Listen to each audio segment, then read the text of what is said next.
Most certainly, Francis. Quite some number of expectations that we've heard from tourism product owners here operating in the Northwest Province, particularly around the Hartbeespoort Dam, talking about the need to resuscitate this industry coming from the hard impacts of the COVID-19 pandemic. You understand that coming from 2020, when the pandemic was first detected in the country, many of the product owners had to deal with international cancellations and dealing with empty beds as they counted their losses there. Remember that the tourism industry in the Northwest pre-COVID actually contributed something like 16 billion rand to the GDP of the province, and this has had quite a significant knock. When we spoke to the HOD of the department, he explained to us that in this district, Bojanala alone, some 3,000 jobs have been lost. So many of the tourist product operators here are waiting with a bated breath to hear what the president will say, particularly in terms of injecting some sort of support and funds into this industry. Where we're sitting right now, we're on the banks of the Hartbeespoort Dam. Having spoken to Henny earlier, seeing in our package, he explained to us that this is one of the top 3 attractions in the country.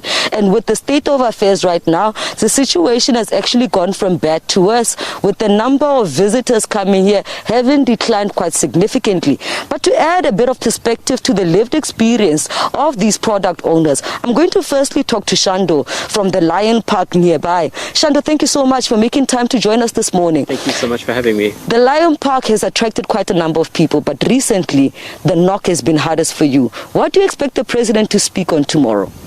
So, I mean, we can all hope for the best, but I think one of the biggest things is, what we can hope for is a way to safely mitigate further loss or damage to the industry. I think tourism has been one of the hardest hit industries, so I think if we can encourage international travel safely, I think we should do so. The encouragement for international travel, the opening up of all the borders, and the need for more domestic tourism has also arisen. But for more talk on domestic tourism and the loss of jobs, I'm going to speak to Henny. Henny, your business operates right here on the banks. That's good. You are dependent here on this body of water, but things are not looking good. No, and we can fix it. That's the good news, that it's fixable. We can bring people back to Arties, and I think what we really need to do is that the president should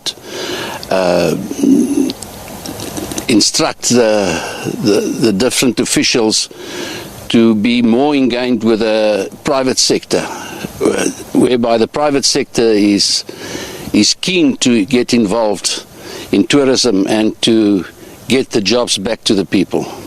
You want an injection of a cooperation between the private sector and the public sector. This was promises that were made last year. What makes you believe there'll be a difference with this upcoming State of the Nation address? I think the president understands the situation, and we've got trust in him. And I'm 100% sure that he will address this issue and make sure that everybody's got food on their table around Arties again, because a lot of people has been paid off due to the fact of the hyacinths on the dam. We need to clean it up.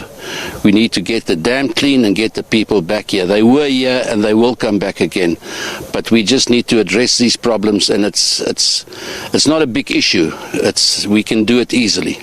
A double-edged sword that Henny is describing to us. Not only a loss due to the declining numbers of visitors coming here to participate in the tourism offerings, but also the infestation of the hyacinth plant that continues to be an invader in this body of water.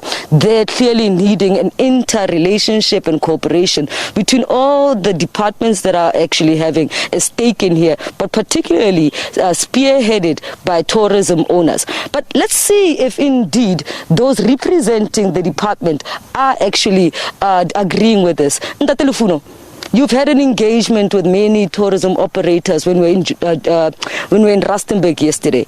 You've heard the expectations. Tell us what you've seen and what you've prepared as mitigation for this issue. Thank you for the opportunity. I think it came very clearly that the province has got a firm view for urgent intervention and then measures in order to resuscitate the sector. The first one is to ignite the demand in terms of rebuilding the market confidence, by using the media platform and then other channel of communication, as Henny indicated, to market the province and then market the Hartbeespoort Dam in terms of its opportunities.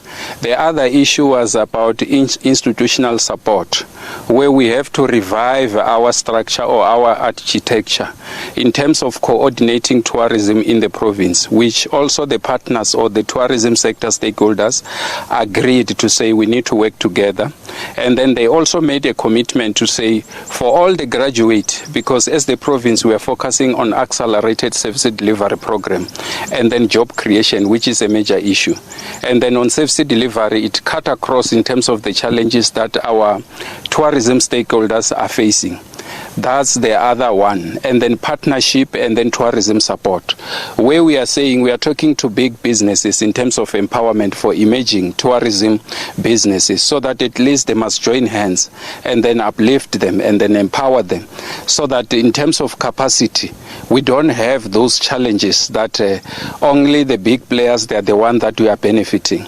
And then the other issue that is our target for the 14 days, as you heard the Premier indicating yesterday, is to make sure that the plan must be ready within the 14 days, considering also community development, which as the province we have got an advantage or competitive advantage in terms of the parks that we have, that can be used as a catalyst in terms of rural and local economic development, and then anchoring also on the tourism and then training. I think those are really the first point that we need to focus on in rebuilding the tourism. As I indicated to you to say, in 2018 we're sitting at 5.7%, but now with the statistics that has been released in 2021 October, we are sitting at 1.5%. You can see the drop. So which means, in other words, the decline is about 73% in terms of that. And then as a province, because the other challenge, that's why we're talking about service delivery and then also job creation. Our unemployment is sitting at 34.9%, and then the youth that we are concerned about is sitting at 63.6%. So there's a huge task. We need more hands, and then it's a mammoth task. That's why we need the private sector to work together, and then we have those formal partnership. We stop, the issue of meeting and then addressing. I think we need to be out in the field, talking about the progress, talking about the achievement that has been made. I think that's the focus that as the province we are I really want to champion that with our agencies and then the private sector and then the association that we have seen yesterday that we have, and then they raise the point and then making a commitment to say, if we want to address both those challenges, we must make sure that each and every company, they must be able to get a youth, a graduate in tourism to train them, so that at least we are able to deal with this 63.6% of youth who are unemployed. I think there will be really more also in terms of how do we address. But as a province, as I indicated to say, we have got a firm view that we need urgent attention or measures, because some of these social ill, they might result in terms of dragging down the economy to move forward. Most certainly, words coming there from the HOD of the Department of Tourism, Ntate Lufuno, explaining to us that through the engagement that they had with the various stakeholders, they've actually been able to actually pen out a map or a blueprint as to how the public and private sector can work together, not only to boost the tourism offerings here, but to ensure that there's infrastructure development. As you know, our province battles quite direly with the bad state of roads and infrastructure here. So there needs to be quite a significant injection of focus into rehabilitating that infrastructure. But coming with the pointers that these tourism producers have brought up and what the HOD has said, we hope that the President will take these points into consideration, as many of these stakeholders here are waiting with a bated breath to see if in fact there will be some sort of injection into this ailing industry. For now, back to you in studio.